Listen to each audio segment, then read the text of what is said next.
CRIF presenta la entrevista en línea con William Meléndez.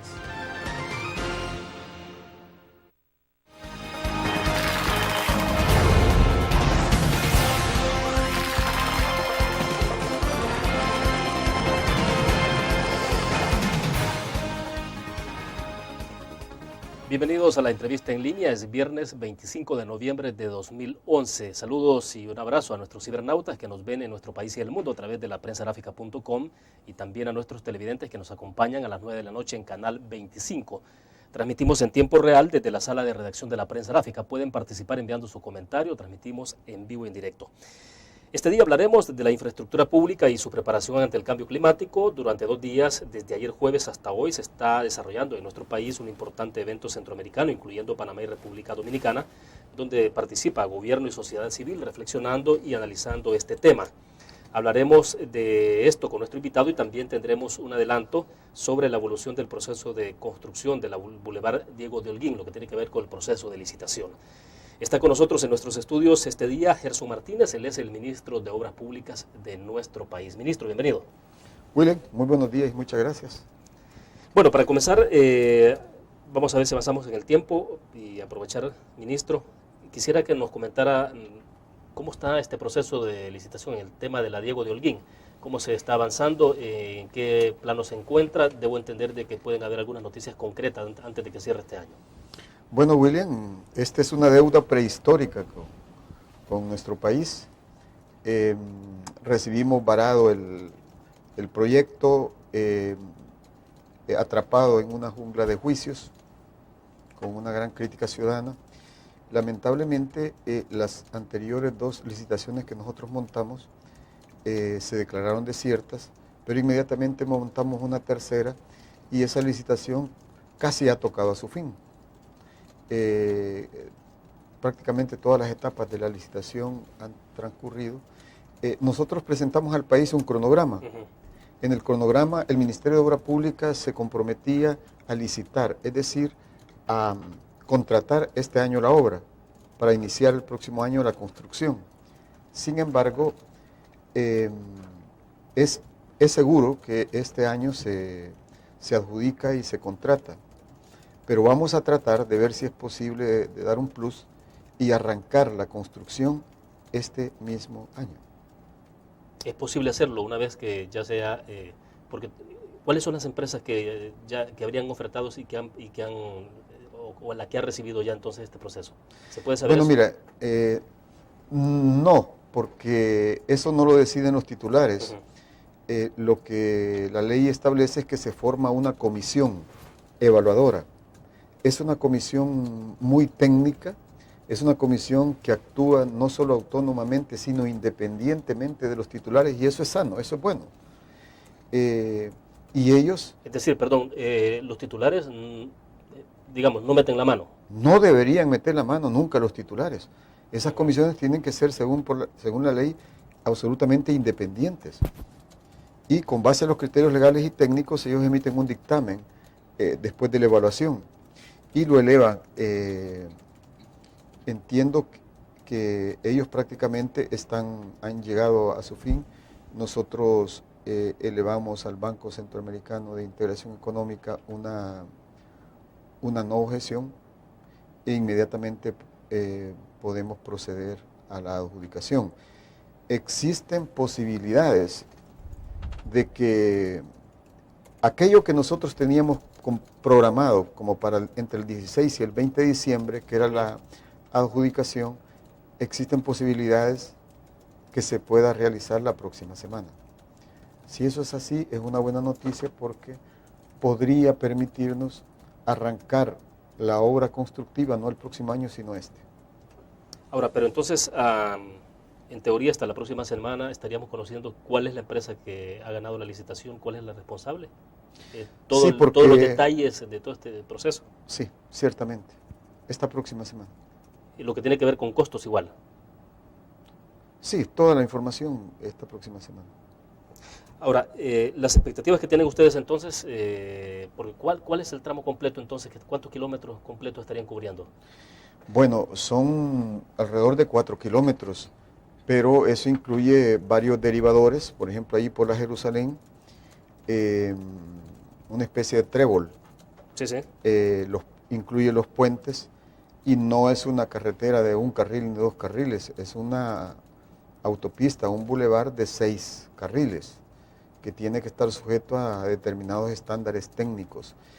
Está dividido en 2 tramos. El primer tramo, que es completar la obra inconclusa hasta la Jerusalén y hacer las conexiones ahí. Y el siguiente tramo, que va de la Jerusalén, pasando por la Ceiba de Guadalupe, cerca del Emiliani, hacia la zona de la UCA. De acuerdo, debo hacer una pausa. Cuando regresemos solo quiero que me precise un poco entonces en términos de expectativas, ¿cómo esperan ustedes que el impacto que tenga una vez que se termine esta construcción de la Diego de Holguín, el impacto que tenga para todo el tráfico del área que sería surponiente de San Salvador? Vamos a una pausa, cuando regresemos nos explica.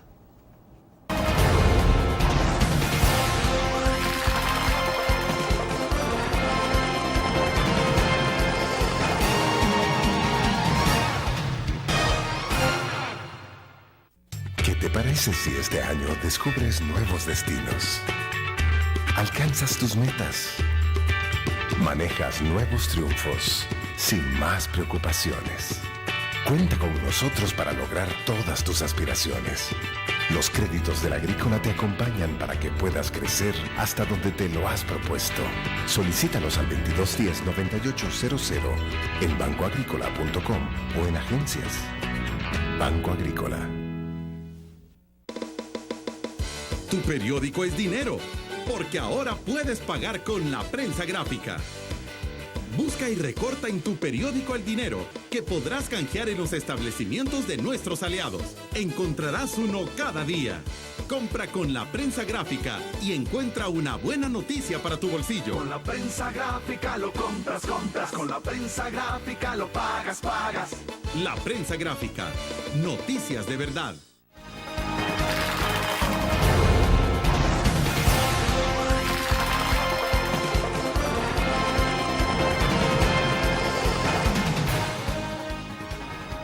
Respecto de este anuncio que se puede hacer próximamente, ministro, ya de la adjudicación de la Diego de Holguín, la conclusión de este proyecto importante que ha estado muy salpicado en el pasado de todos los señalamientos que tienen que ver con corrupción y demás, creo que hay 2 cosas importantes. Le decía en el segmento pasado el punto que tiene que ver con las expectativas que tienen ustedes de cómo se puede descongestionar un poco el tráfico en toda la zona. Si hay otras medidas complementarias también, porque se puede liberar una calle, pero si no hay las vías alternas tampoco se liberan, pues igual se puede tener un embudo. Esa es una. Pero lo otro tiene que ver con el tema de transparencia, es decir, en tanto el proyecto anterior estaba salpicado de los cuestionamientos, señalamientos públicos en todo el tema de transparencia, ¿cómo esperan ustedes que sea esta segunda parte? Ok, vamos por partes. Vamos, lo de transparencia. Como ese proyecto de la llamada Diego de Holguín es emblemático de lo que no debe ser, de la opacidad.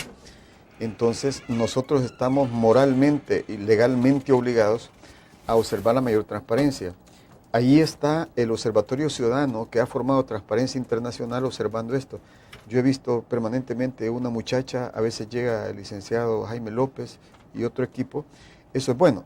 Pero además, en esta ocasión, el Ministerio de Obras Públicas tomó una decisión de suscribir un pacto de integridad con los oferentes, con todos los interesados.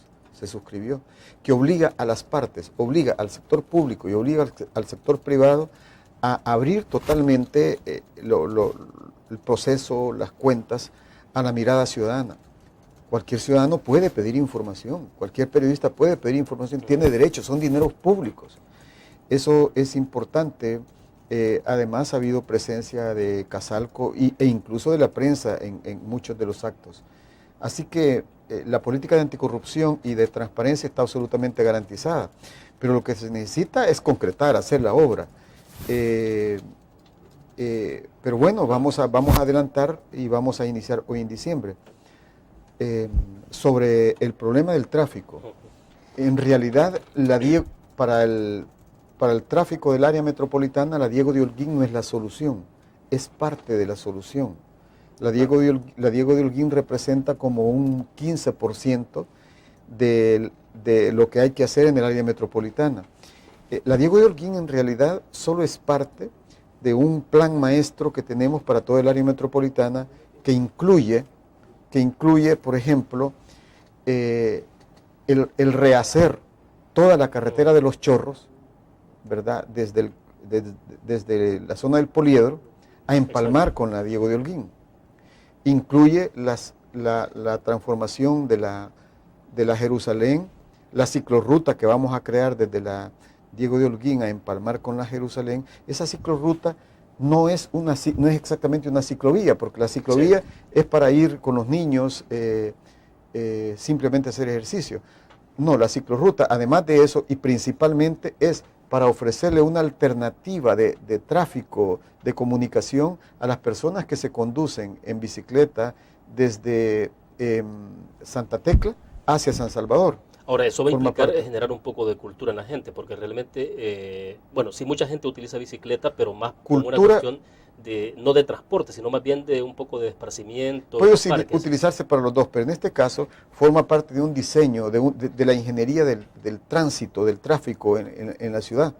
Pero, William, la gente no solo necesita esa alternativa a la ciclorruta, sino que necesita seguridad. Y precisamente el sistema de volardos que hemos comenzado a poner en la Jerusalén forma parte de eso. Solo hemos terminado la primera etapa. Vamos a arrancar en este momento con la segunda etapa y hay una tercera etapa que se prolonga hasta pasando por el redondel de la Bandera Masferrer, ¿verdad? Hacia el redondel de la Artiga hasta la autopista que está hacia el norte. Allí el diseño que nos han presentado los ingenieros incluye un paso subterráneo abajo de la explanada del redondel Masferrer. Claro. Esto va a venir a transformar toda la zona. Esa es una alternativa importante para terminar con ese tapón que se da aquí en la Masferrer. Pero no solo es eso. William, esto forma parte de todo el sistema de transporte del área metropolitana que estamos desarrollando. Si tú vas, por ejemplo, aquí al centro de Soyapango, te vas a encontrar con unas gigantescas obras que se están haciendo. Son unas bóvedas gigantescas que está haciendo el Ministerio de Obra Pública, porque ese terreno lo vamos a rescatar y a liberar, y allí vamos a construir este otro año la terminal, la primera terminal para esa troncal, para ese ramal del sistema de lo que yo le llamo, de alguna manera, el transfuturo, digamos. Perdón, ¿exactamente dónde sería eso?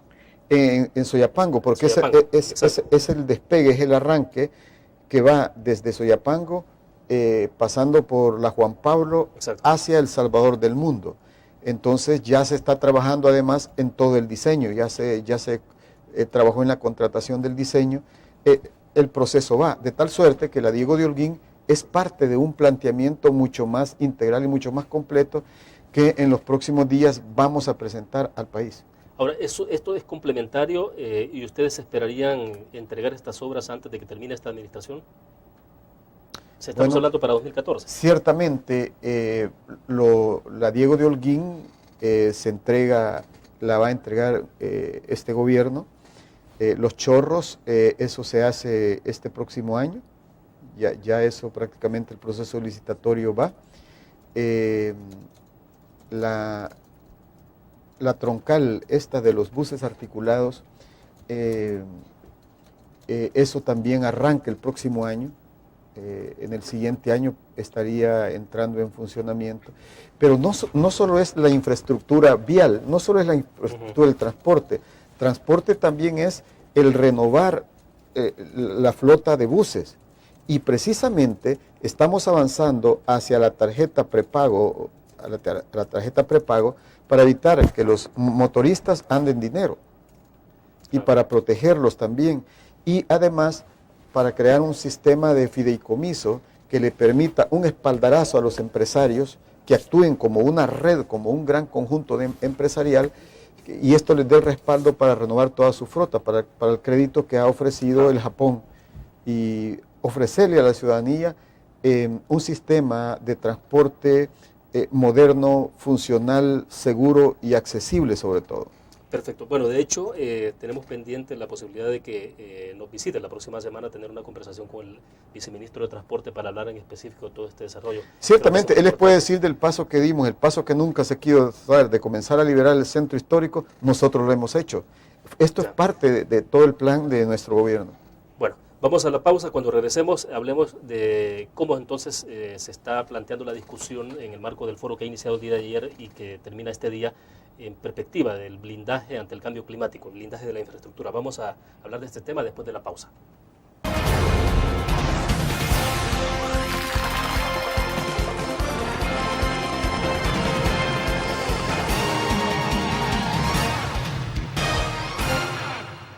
¿Qué te parece si este año estrenas ilusiones? Descubres nuevos destinos. Construyes tu futuro sin más preocupaciones.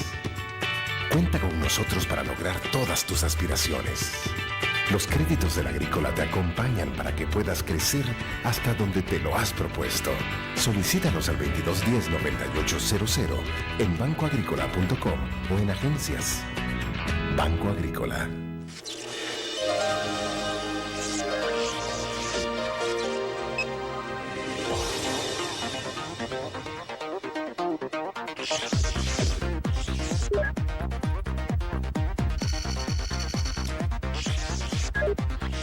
Estimulamos tus sentidos para que leas, veas, escuches e interactúes con la verdad. LPG Multimedia.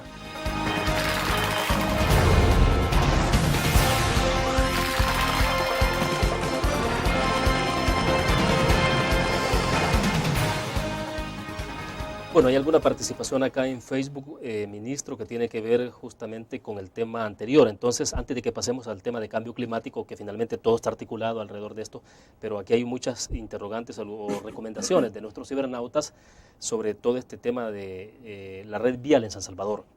Nos dice Nelson Osorio: William, una pregunta para tu invitado. He observado que organizando bien algunas calles pueden hacerse de 2 carriles, ya que son bastante anchas, y otras pueden llegar a 3. 2 de ida y 2 de regreso. Esto mejoraría, dice Nelson, el tráfico en algunos puntos. Son cambios que no son de gran inversión, sino de ingenio. ¿Por qué no se hace algo tan sencillo? Y agrega: existen esquinas amplias de calles en las que se pueden habilitar cruces hacia la derecha. Y dice, y no estar esperando el verde del semáforo. Algo similar hacen en Estados Unidos. Y todo depende del ingenio, insiste. A ver. Mire, estamos absolutamente de acuerdo y en eso hemos estado. Incluso algunas medidas que hemos tomado en esa dirección han sido incomprendidas. Recuérdate el gran tapón que había en la zona de Merliot, gravísimo, pero eran a veces hasta 5 kilómetros de cola. Ahora siempre hay un problema, pero mucho menos. ¿Qué hicimos? La Jabalí, que solo tenía prácticamente 2 carriles, Sí. le dimos un 3er carril, ¿verdad? Es exactamente eso hicimos. Eso fue incomprendido, pero ha contribuido. No es la solución, pero ha contribuido. Lo mismo hemos hecho en el Boulevard del Ejército. Entonces, le solicitamos a la Dirección de Planificación Vial y a la Dirección General de Tránsito que nos hicieran un estudio de todos los atolladeros, ¿verdad?, que hay en la ciudad, para que nos presenten una solución. Y además hay que hacerlo no solo los problemas que van surgiendo, sino visionariamente. Te pongo un ejemplo. Aquí en la zona del Rancho Navarra, a veces se hace una cola inmensa viniendo de la cima o yendo hacia la cima. Ahí se requiere un paso a doble nivel o un puente de paso a doble nivel. Se está trabajando el prediseño de ese tipo de soluciones, pero de esos hay como 10 puntos en la ciudad, puntos estratégicos. Claro, requiere de mucha inversión. Ya entrar con esos proyectos sí es inversión bastante millonaria, ¿no? Es decir, hacer sí, bypass, un puente y todo esto. Sí, pero hay que hacerlo. Mira, la planificación, los desarrollos de infraestructura de un país no se planifican para un año. Claro. Se hacen planes de 10, 15 años, pero hay que comenzar ya. En Santa Ana estamos trabajando en este momento. En San Miguel se está trabajando la idea del bypass y este próximo año le vamos a hacer una entrada digna y bonita a San Miguel por el lado de la 3ª Brigada, que es la Panamericana. Entonces, si tú te recuerdas, ahí hay un puentecito. Sí, exacto. La calle es bien ancha y luego se vuelve una garganta peligrosa. Entonces, y es la entrada a la ciudad. Correcto. San Miguel merece una entrada bonita. Entonces ya tenemos el diseño, ya tenemos un mínimo de financiamiento y este próximo año San Miguel va a tener una entrada importante. Además, la ruta militar que había vencido su vida útil hace un buen tiempo, en este momento se le está levantando prácticamente toda la ruta para darle a esa zona una carretera más adecuada. Eso no es recarpeteo, han levantado toda la capa asfáltica. Sí, ese es como una reconstrucción de la carretera, lo mismo la calle Moncagua-Chapeltique. Fíjate que allí me dijeron los del Fovial, vamos a hacer un periódico, o sea, una rehabilitación. Cuando yo llego, es que desde hace varios años ya no había calle, ni siquiera había carpeta asfáltica que levantar. La carpeta asfáltica en los últimos 5 años fue desapareciendo. O sea, prácticamente fue levantar una carretera nueva. Fue levantar la base, se está levantando la base, creando una base, subbase, y luego una nueva carpeta asfáltica. Prácticamente le estamos dando a Moncagua, a Chapeltique, una nueva carretera. Lo mismo se está haciendo, se comienza esta semana, el lunes, a hacer levantado de El Delirio hacia Punta Hawái, en ruta al Tamarindo. En la parte litoral. Si tú vas a Las Tunas, esa calle de Las Tunas desapareció hace como 3 o 4 años, desapareció. Entonces, por más que tú la mandabas a remendar, ya no admitía remiendos. Ahí estaba botando el dinero y haciéndole fraude a la gente. Lo que la gente necesitaba ahí era una nueva carretera. Eso se le está dando ya en este momento. Y después, si tú te recuerdas, de Punta Hawái a Punta Tamarindo, es de tierra y de polvo y de lodo. Exacto. Entonces, inmediatamente después vamos a entrar a hacer una carretera nuevecita que va hasta Punta Tamarindo. Ahora, se está reconstruyendo, que es más o menos parecido quizás a lo que va a ocurrir, lo que está en la conexión de Santa Rosa de Lima a Namorós, ¿no? Sí. Y luego todo el proyecto que conecta con el longitudinal del norte. Exacto. Es parte de un paquete, de una inversión que fuimos a anunciar hace unos 20 días a San Miguel. Es una inversión de $7.4 millones. Por supuesto que hay que admitir que la zona oriental necesita más inversión. Si allí nosotros recibimos una gran cantidad de carreteras que habían vencido su vida útil algunas hace 6 años, pero rehacer una carretera es más caro que remendarla. Pero algunas ya no admiten remiendo y hay que rehacerlas, de tal suerte que en estos próximos 12 meses vamos a rehacer, vamos a hacer una inversión en esa zona de cerca de $10 millones en conjunto. Y el siguiente año vamos a incorporar otro paquete más grande. De acuerdo, vamos a ver, hay otros comentarios. Luis Spencer dice, me gustaría decirle al ministro que tomara en cuenta hacer un retorno en la vía de Sertrasen frente a Pricemar. En ese semáforo se hace un terrible congestionamiento y ahí hay una zona verde que se puede realizar, dice, un viraje si existiera un retorno. Beneficiaría a los usuarios de Sertrasen para volver a incorporarse por la vía que va hacia Metrocentro. Bueno, yo me comprometo ante la ciudadanía a que este mismo día vamos a dar una orientación. Resulta que este tipo de cosas no pueden ser decisiones antojadizas de un ministro. Nuestros reglamentos y el sentido común nos dicen que nosotros tenemos que mandar a la Dirección de Planificación Vial del Viceministerio de Obra Pública, junto con la Dirección General del Tránsito del BMT, de Transporte, a que me hagan un estudio. Ese estudio puede durar unos 10 días para ver si es procedente, pero me parece que tiene todo el sentido del mundo, porque efectivamente allí se hace un gran congestionamiento. Claro, usted volver entonces a lo que decía Nelson Osorio en el principio del ingenio. A veces no se requiere tanta inversión, pero sí de mucho ingenio para... Es que la ingeniería de carreteras no solo es la infraestructura dura. La ingeniería de carreteras son esos sistemas que hay que irlos moviendo.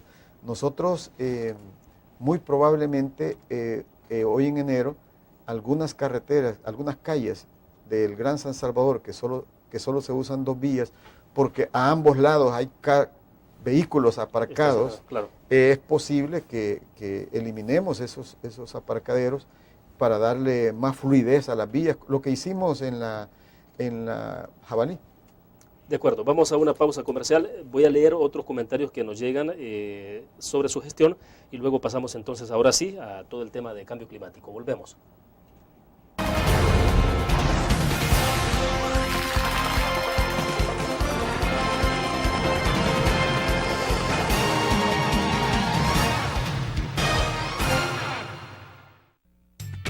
parece si este año alcanzas tus metas? Construyes tu futuro. Enfrentas nuevos retos sin más preocupaciones. Cuenta con nosotros para lograr todas tus aspiraciones. Los créditos del Agrícola te acompañan para que puedas crecer hasta donde te lo has propuesto. Solicítalos al 2210-9800 en bancoagrícola.com o en agencias. Banco Agrícola.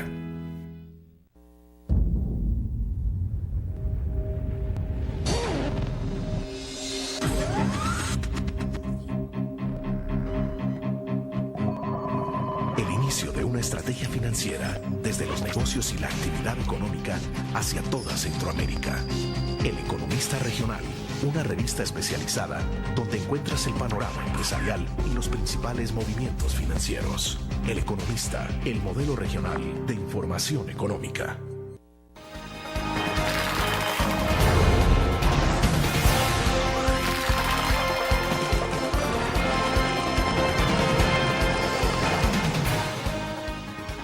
Bueno, 3 comentarios puntuales, más que recomendaciones, parece que son acá algunos reconocimientos al trabajo de la gestión. Moris Ramos dice: felicitamos al ministro de Obras Públicas por todo el trabajo que ha desempeñado en estos 2 años y medio. Roberto Alegría: sabemos que el trabajo de Obras Públicas no es nada fácil, pero el ministro nos ha demostrado que no es imposible y confiamos que sus obras seguirán dando frutos. Mario Fuentes dice: por años el Ministerio de Obras Públicas no tenía tanta efectividad como este. Mis respetos y mis felicitaciones al ministro por seguir adelante con sus proyectos. Bueno, no sé si hay alguna opinión, ministro. No, nosotros tenemos que hacer, es nuestro deber.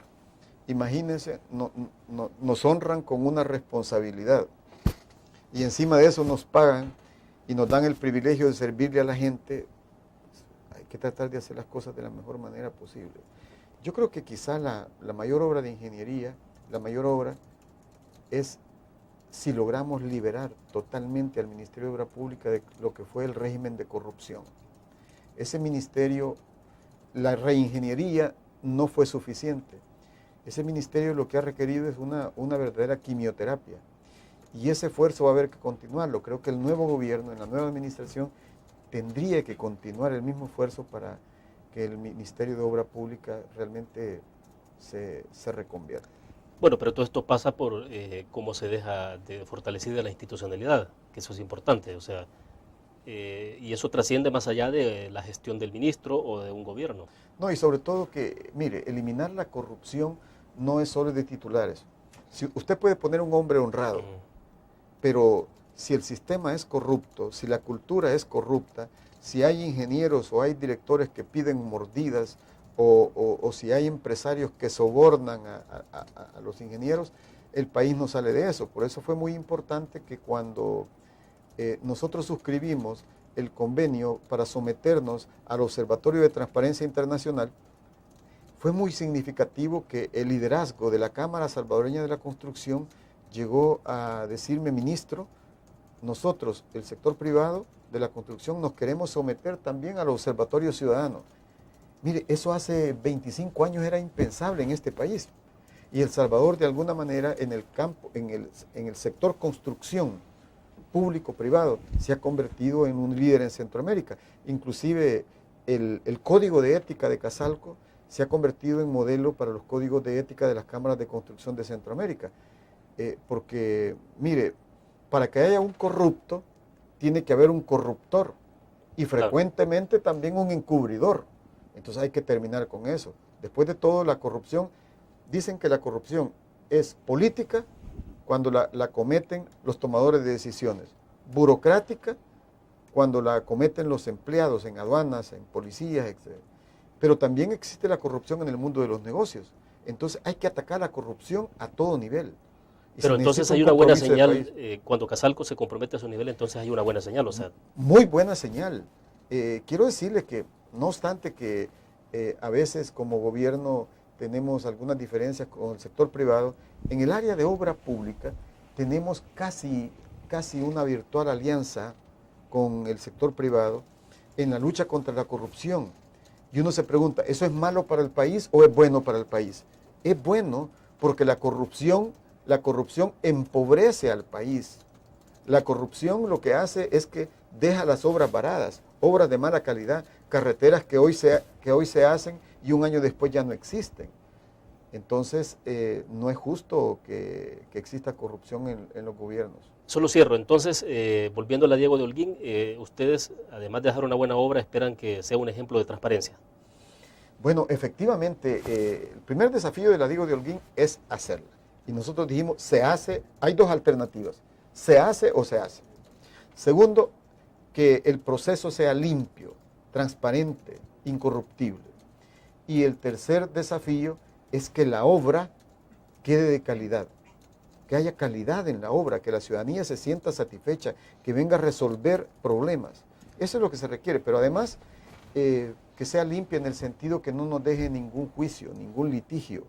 Debo decirle que cuando nosotros llegamos, cerca del 80% de las obras del ministerio o estaban paradas o estaban atrapadas en una jungla de litigios o de juicios. Nosotros hemos impulsado una consistente política de prevención de litigios, de prevención de juicios y desactivación de juicios. Llevamos poco más de cerca de 2 años y medio, la mitad del periodo. Hasta este momento, quiero decirle que este servidor público no ha emprendido ningún juicio contra ninguna empresa privada. No ha sido necesario. Y no lo hemos hecho en base a la connivencia, no nos hemos coludido, sino que lo hemos hecho estableciendo nuevas pautas de relación entre el sector público y el sector privado. De alguna manera, me lo figuro de este modo. Lo que se ha establecido es una especie de íntima lejanía entre el sector público y el sector privado en el área de obra pública. Estamos unidos en lo que son proyectos de país. Perfecto. Bueno, creo que tengo la impresión de que me habían indicado para otra pausa.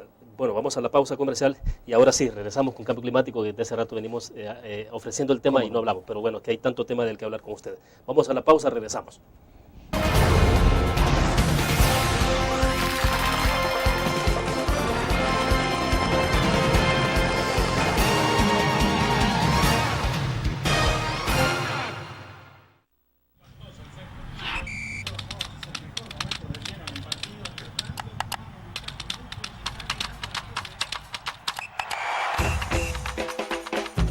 La emoción del deporte está en www.elgráfico.com.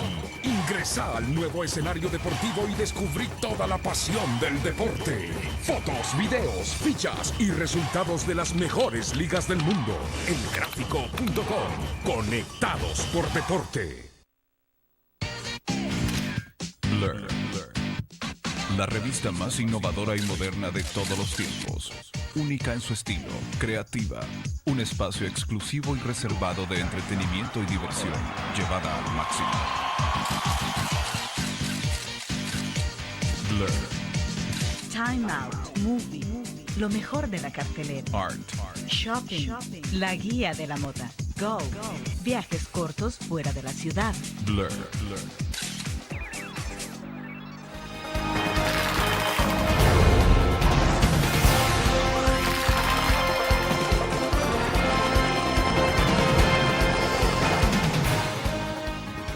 Bueno, ministro, desde ayer entonces se está en desarrollo en nuestro país la Conferencia Internacional de Adaptación al Cambio Climático y Gestión Preventiva del Riesgo, que es una iniciativa regional. En concreto, plantean allí el blindaje de la infraestructura social y productiva en todos estos países que participan en esta actividad que termina hoy.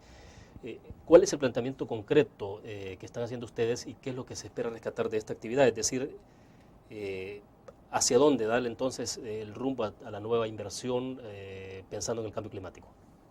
Bueno, William, efectivamente, esta es una iniciativa del Ministerio de Obra Pública de El Salvador, del Ministerio de Medio Ambiente y de Protección Civil de El Salvador. Y esta es ya la segunda conferencia internacional sobre la adaptación de las infraestructuras sociales y productivas al cambio climático. Este es un concepto para que nuestros países avancen hacia el blindaje de la infraestructura social y productiva frente al impacto de los fenómenos extremos asociados al cambio climático. Gestión preventiva del riesgo significa no solo prepararse frente a los grandes huracanes, frente a los fenómenos hidrometeorológicos. Gestión preventiva es prepararse también ante los sismos, ante los terremotos. ante las erupciones volcánicas que no necesariamente están asociadas al cambio climático. El problema en nuestros países es que desde Haití hasta El Salvador y desde Chiapas hasta Nicaragua, en toda la región, quizá con la excepción de Cuba, lo que ha existido es una cultura, un patrón histórico, que nuestros países y estados históricamente se han preparado deficientemente para recoger escombros muertos y heridos, en una lógica eminentemente reactiva. Eso es lo que se está cambiando, hacia una cultura preventiva. Prevenir es humanamente y financieramente más barato que simplemente reaccionar, que recoger escombros muertos y heridos. Esta conferencia fue propuesta por El Salvador en el Consejo de Ministros de Obra Pública y Transporte de Centroamérica, que se ha convertido en convocante, apoyada por Naciones Unidas, apoyada por el BID, apoyada por CEPREDENAC, por SIECA, la Secretaría de Integración Económica Centroamericana, y por una cantidad importante de cooperantes y también de países como Japón, como Corea, pero además con entidades de la sociedad civil. Esto es muy importante porque, mire, si dos cosas deben ser proyecto de país, es la derrota del crimen organizado y la delincuencia y la prevención de los desastres. Esas son como dos de las causas principales de nuestros países. Y es justamente lo que está amenazando más a Centroamérica, ¿no? Bueno, son dos problemas. Pero en el tema de infraestructura, cuando se habla de todo este concepto de blindaje de la infraestructura ante el cambio climático, uno siempre piensa, es decir, ¿se puede blindar la infraestructura? ¿Cómo se puede lograr hacer? O sea, porque ya tenemos mucha infraestructura que fue hecha de hace 10, 20, 30 años atrás, cuando nadie hablaba de estos temas. O sea, cuando no teníamos tanta aparición de fenómenos naturales, por ejemplo, de huracanes en un año, es decir, había 5 o 10 años después ocurrían estos fenómenos. Mira, decir blindaje nos refiere a una metáfora que de lo que se trata es de aplicar nuevos estándares, actualizar las normas técnicas, y significa hacer obras estructurales y obras no estructurales. Las viviendas. Hombre, en las zonas inundables hay que hacer lo que yo le llamo la revolución de los palafitos. Mira, desde la edad muy temprana la humanidad descubrió que soportando las viviendas en 4 pilares, ¿verdad?, podían protegerse de las inundaciones. Y además, esto se llama palafitos. Los palafitos también pueden servir en las montañas, en las laderas. ¿Qué hacen los ingenieros ahora? Cortan una montaña, la aplanan y allí hacen viviendas. Pero hay una técnica, que es la técnica de los palafitos. Tú puedes hacerlo sin alterar la pendiente de las montañas. ¿Cuál es el problema en nuestros países? Mire, aquí a veces para hacer casas se invade el lecho de los ríos, se altera el lecho de los ríos. Usted puede hacerlo, pero los ríos tienen memoria y finalmente los ríos vuelven a su cauce. Claro. Mire, hace 300 años se creía que el hombre podía dominar la naturaleza. Mentira. El hombre no puede dominar a la naturaleza. El hombre debe convivir en armonía con la naturaleza. De lo contrario, tú puedes violentar el dictamen de la naturaleza, pero al final la naturaleza te pasa la factura y es más caro. Ahora, pero el blindaje cuesta, es caro, ministro. Es decir, por ejemplo, uno piensa en el diseño de un puente. ¿Cómo blindar un puente, por ejemplo? ¿Cómo blindar una carretera? Es de elemental sentido de responsabilidad. Quizá, William, de sentido común, que es el menos común de los sentidos. Vamos a ver. El patrón histórico nos dice que cada 100 años los puentes eran rebasados 1 metro o más por el agua de los ríos, cada 100 años. Pero hoy sucedió en Ida, sucedió en Alex, en Ágata, en Matthew, sucedió en Nicole y en la tormenta E12. Entonces, algo nos está queriendo decir la naturaleza. Hay que alterar, hay que cambiar las normas técnicas. Entonces, ¿qué hay que hacer? Subir los aproches, los estribos de los puentes, ¿verdad? Y los puentes que estamos haciendo ahora tienen por lo menos 2 metros arriba para protegerlos. Pero no solo eso. Si tú estrangulas el cauce de los ríos y le robas capacidad hidráulica a esos cauces, entonces va a colapsar esa infraestructura. Entonces hay que ampliar la capacidad hidráulica de los ríos. Pero además, no solo eso, si tú soportas esos puentes en zapatas, en estructuras superficiales, se los va a llevar, va a socavar el cauce de los ríos. Entonces hay que hacer cimentaciones profundas ahora. Pero no solo se trata de cemento. Si tú sigues quemando las cuencas de los ríos, los terrenos, si tú sigues destalando la capa boscosa, tú no estás haciendo nada. Entonces hay que rearborizar esa zona. Hay que crear bosques de galería, así se le llama, bosques de galería en las cuencas de los ríos para protegerlos. Sí, sí. Hay que hacer otro tipo de obras de carácter para pagarle esa deuda a la naturaleza. Entonces, ese es el tipo de obra. Ejemplo, en el río Lempa, lo que el Ministerio de Obras Públicas ha propuesto es un sistema de mantenimiento sostenible de la cuenca que incorpora a las comunidades al mantenimiento de la cobertura boscosa, a la limpieza primaria de los ríos, pero que también incorpora a obras públicas creando un sistema de dragados, de mantenimiento de las bordas, de obras hidráulicas para evitar las inundaciones.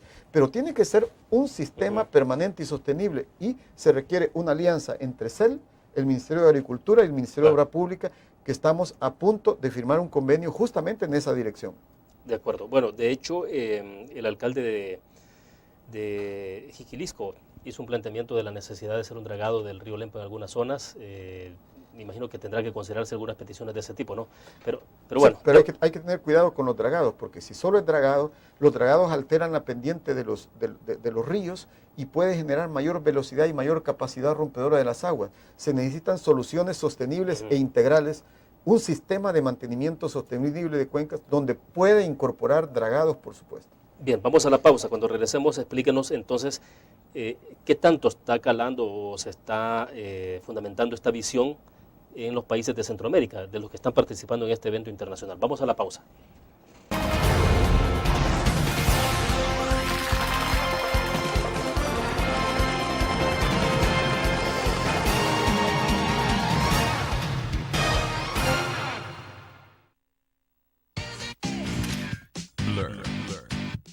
La revista más innovadora y moderna de todos los tiempos.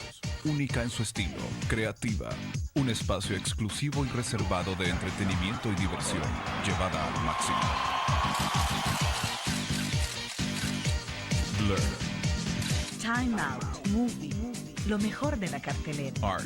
Shopping, la guía de la moda. Go, viajes cortos fuera de la ciudad. Blur. Tu periódico es dinero, porque ahora puedes pagar con la prensa gráfica.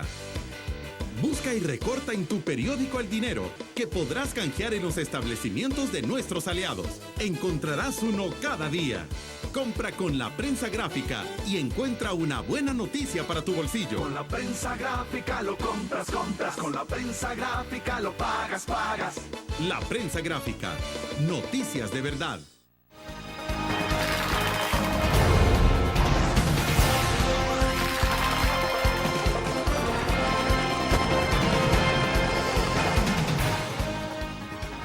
Está con nosotros en nuestros estudios Gerson Martínez, ministro de Obras Públicas de nuestro país. Ministro, le decía entonces, de la visión que usted nos desarrollaba en el segmento pasado, de toda esta nueva estrategia de planteamiento sobre el cambio climático, sobre el blindaje de la infraestructura, ¿cómo se está asumiendo a nivel de Centroamérica? Sobre todo porque esta es una conferencia internacional donde se incluye Panamá y República Dominicana. ¿Qué tanto está calando esto dentro de la conciencia de todos estos países? Bueno, ayer se instaló en San Salvador la reunión del Consejo de Ministros de Obra Pública y Transporte de Centroamérica y uno de los entendidos de los acuerdos es que se requiere una estrategia común. Y El Salvador presentó un documento precisamente que se decidió adoptarlo como base. Pero no solo se necesita una estrategia general, hay que revisar la organización del Estado. Entonces, el Ministerio de Obras Públicas de El Salvador ha creado la primera dirección técnica especializada de gestión preventiva del riesgo y adaptación al cambio climático. Primera en su género en toda América Latina, creo que en toda América. Y creo que una de las 2 o 3 del mundo. Y por eso está gozando de mucha mucho apoyo de la comunidad internacional. Anoche incluso me comunicaban extraoficialmente de otros apoyos que se le va a dar a esa unidad. De tal suerte que el Consejo de Ministros también adoptó otra decisión, de que vamos a trabajar en Centroamérica para crear estructuras gemelas o similares de adaptación al cambio climático. Y en principio se ha adoptado la dirección que se ha creado en el MOP de El Salvador como un modelo. O sea, el ejemplo que se puede replicar en cada uno de los países. Sí, ciertamente. Y como mira, para actualizar las normas técnicas, también hay que actualizar a nuestros ingenieros. Entonces, la misma necesidad de capacitación, de asistencia técnica, tienen los ingenieros de Haití que los de Chiapas, que los de Colombia o los de El Salvador. Entonces, lo que nosotros estamos proponiendo también es un programa de maestrías y doctorados para nuestros ingenieros, precisamente para dotarlos de mayor expertise, de mayor herramientas técnicas que permitan enfrentar esto, porque el blindaje no se trata de construir búnkers, sino de construir con las normas técnicas adecuadas. Es decir, como en la mala praxis médica. Seguir haciendo lo mismo, con los mismos métodos, sería mala praxis ingenieril. Entonces, para superar y evitar eso, es que necesitamos un plan intensivo de capacitación. El Ministerio de Obra Pública ya está en eso. Recientemente fue un equipo a Japón, y quiero decir, este día va otro equipo a Japón en vías de capacitación y de aprendizaje. Vaya, ministro, pero eso pasa por capacitar a la gente que ya se graduó de las universidades, que ya está trabajando, los ingenieros, arquitectos y demás. ¿Qué hacer entonces de la currícula educativa? ¿Es posible comenzar a que se vea desde la parte educativa un poco sus enfoques a nivel de la universidad, por ejemplo? Bueno, quiero decirle que me invitaron de la Facultad de Ingeniería de la Universidad Nacional y precisamente, bueno, yo no soy ingeniero y soy un sacrílego, pero he sometido ante los ingenieros estos criterios y he encontrado mucha coincidencia, de tal suerte que el Ministerio de Obra Pública está buscando suscribir convenios con las universidades que tienen carreras de ingeniería para contribuir a que las nuevas generaciones de ingenieros salgan con técnicas, con criterios visionarios y actualizados. Allí va gran parte de la seguridad humana de nuestra población, para tener una sociedad sustentable y una economía también sustentable y sostenible. Bien, hay algunas participaciones acá de nuestros cibernautas, quienes están siguiéndonos en la transmisión en vivo a través del chat. Por ejemplo, Mario Cruz dice de San Salvador, si no han valorado la reconstrucción o reconstruir el Boulevard del Ejército con concreto y a no usar asfalto. Y René dice, hablar de inundaciones y cualquier tipo de fenómenos, muchas veces se busca una solución al problema y no al origen de dicho problema. Son dos planteamientos distintos, ministro. ¿Cómo no?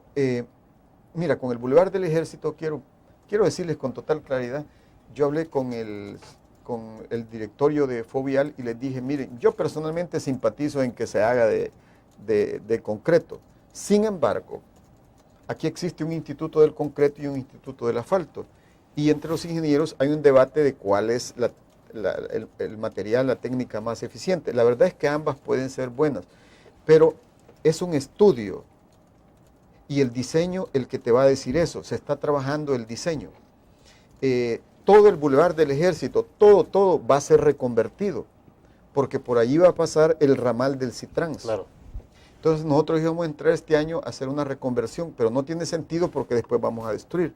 Entonces el otro año se entra haciendo toda la reconversión, pero además estamos trabajando alternativas, porque por más que reconviertas el Boulevard del Ejército, si continúa siendo la única garganta o una de las pocas gargantas, entonces no resolvemos el problema. Ahí se necesita obras mucho más amplias y mucho más inversión. Nuestro gobierno va a comenzar a hacer esas inversiones, pero esto requiere convertirse en política de Estado. Por lo demás, debo decirte, no solo se trata de normas técnicas, se necesita en primer lugar una institucionalidad responsable, un Estado socialmente responsable y no un Estado desobligado, porque los problemas en gran medida están generados porque la mancha urbana creció enloquecidamente y sin control. Se han construido urbanizaciones desplanificadamente y donde los suelos no tienen vocación de vivienda. Hay que respetar la naturaleza, la vocación y el uso de los suelos. Entonces se necesita fortalecer la institucionalidad, actualizar la institucionalidad, claro, que no sea una institucionalidad permisiva. De acuerdo. Bueno, vamos a la última pausa comercial y regresamos al cierre de la entrevista en línea.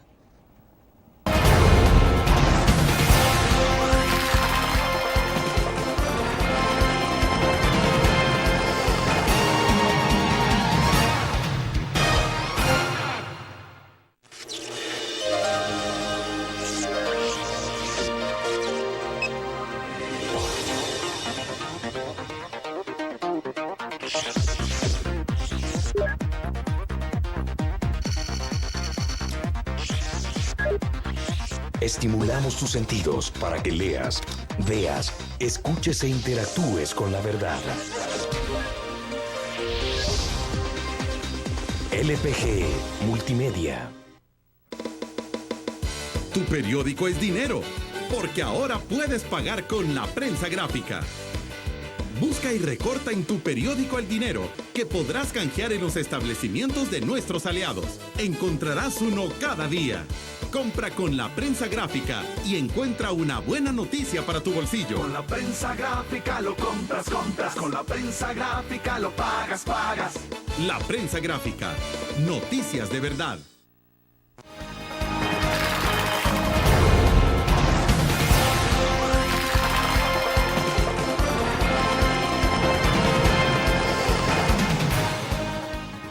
Bueno, estamos al cierre de la entrevista en línea. Ministro Germán Rosa Chávez, el ministro de Medio Ambiente, va para Durban la próxima semana, ¿no? Quisiera saber si en el marco, porque él está asumiendo, va a ser el portavoz de la posición centroamericana en Durban. ¿Cuál es el planteamiento que se pueda estar recogiendo a nivel centroamericano y que pueda llevar y transmitir entonces a la comunidad internacional el ministro Rosa Chávez? Bueno, mire, él va a ser vocero de los ministros de Medio Ambiente de toda la región, pero quiero decirle que hay algo muy importante que hay que transmitir allí, dentro de todos los mensajes. Centroamérica es de las regiones que menos emisiones de CO2 hace. Centroamérica solo contribuye con el 0.3% de las emisiones de gases de efecto invernadero que se emiten globalmente, el 0.3%, claro, pero está recibiendo el mayor impacto, ¿verdad?, generado por el calentamiento global, que son todos estos huracanes. Entonces, son las economías contaminantes las que generan la mayor emisión de gases de efecto invernadero. Por consiguiente, cuando se habla de que estos países deben dar alguna solidaridad, en realidad es de elemental sentido de responsabilidad. Hay ahí una suerte de deuda global con los países insulares y con istmos como los de Centroamérica, que son los que estamos pagando las consecuencias. Entonces, si el problema es global, debe haber un acometimiento, un emprendimiento global para la solución de los problemas. Y si contribuimos de manera diferenciada, debe ser equitativa la contribución, en proporción a las secuelas generadas por nuestras economías. Naturalmente que nuestro país también tiene que seguir haciendo un esfuerzo por superar las emisiones de carbono que tiene. Justamente por eso, desde el Viceministerio de Transporte y Obra Pública, estamos haciendo un esfuerzo y trabajando para exigir que las revisiones técnicas vehiculares, sí, hay que reducir las emisiones de gases en la industria y también en el transporte. Bien, tengo acá un par de preguntas más que nos llegan y tiene que ver con los trabajos que se pueden realizar o no en la zona oriental. Rápidamente, Silvia Fermán dice, pedirle al ministro que te aclare de una vez por todas por qué la lentitud en el inicio de los trabajos de la carretera de Santa Rosa de Lima a Anamorós. Ya hablamos un poco de esto, pero bueno, hay una inquietud sobre este tema, ministro. Dice, cuando se supone que todo ya está listo, nosotros ya no aguantamos esa calle llena de baches, por vareda, por la tierra que le ponen los niños y las mujeres a los baches a cambio de unas monedas. Además, dice, él recuerda que usted llegó en campaña a Anamorós, dice que se acuerde de lo que se prometió y que se quiten ese monte ese mote, dice, de Lempa para Oriente, es otro de El Salvador. Nosotros también pagamos impuestos y muy altos, por cierto. Más pareciera que están esperando que llegue el invierno para después hacer un trabajo defectuoso. Dile a Gerson, al ministro, dice que le felicito por su trabajo en el MOP, pero que le pongan atención a Oriente porque por nosotros está ahí y Oriente tiene valor. Luego agrega de que, porque reconozco su capacidad para dirigir un elefante como el MOP, pero debe de ser muy claro y puntual para que se vea qué es lo que harán y cuándo acá en Oriente. No, mire, definitivamente. Aquí el punto es el siguiente. Este gobierno recibió 853 kilómetros de carreteras del país que habían vencido su vida útil hace varios años. Y por más que usted las mande a remendar, ya no tienen vida. Volver a rehacer esas calles, tenía un valor de de más de 300 millones de dólares. No los tenemos. Pero entonces, en la medida que podemos, y hemos ido eliminando la corrupción, podemos hacer esas inversiones allá. En estos próximos 2 meses ya se entró a Anamorós, se entró a la ruta militar, se entró al Delirio en adelante, y esos que van haciendo el trabajo de la ruta militar también va a otra empresa para resolver lo de Anamorós. O sea, claro, eso va allá. Sin embargo, quiero decir, eso no es lo único de Oriente. Ahora bien, a nosotros no nos eligieron para simplemente relatar problemas, sino nos eligieron para resolver problemas. Claro. Y la manera de resolver los problemas es que el Fovial necesita que se le saque de la crisis en que se le hundió, porque yo encontré un Fovial endeudado. Entonces, ya tenemos un acuerdo con el ministro de Hacienda y muy probablemente hoy, entre noviembre y diciembre, se lleve a la Asamblea Legislativa la propuesta de reforma para fortalecer al Fovial y que el Fovial pueda pagar esa deuda social, porque esa es una deuda humana, social y económica, especialmente con el oriente del país, pero no solo el oriente, el norte. Le pongo un ejemplo, la carretera Sensuntepeque, que es capital de Cabañas. Esa carretera de Hilo Vasco para allá desapareció hace varios años, es casi intransitable. Y allí el Fovial ha contratado a una empresa privada para que le dé mantenimiento, pero hombre, perdone, eso no sirve. Si ahí lo que se requiere es una nueva carretera. ¿Qué hemos hecho ahora? El Fovial logró liberar $1 millón y se le va a incorporar $1 millón para rehacer ya el primer tramo de esa carretera, hacerse la nueva. Eso es lo que merece también la zona norte. Pero bueno, tendremos que ir haciendo las cosas conforme tengamos la disponibilidad financiera. Bueno, perfecto, interesante su soporte. Gracias, ministro, por participar con nosotros. William, muchas gracias y buen día. Bueno, terminamos así la entrevista en línea. Gracias a ustedes. Esperamos que tengan un placentero fin de semana. Nos vemos el próximo lunes.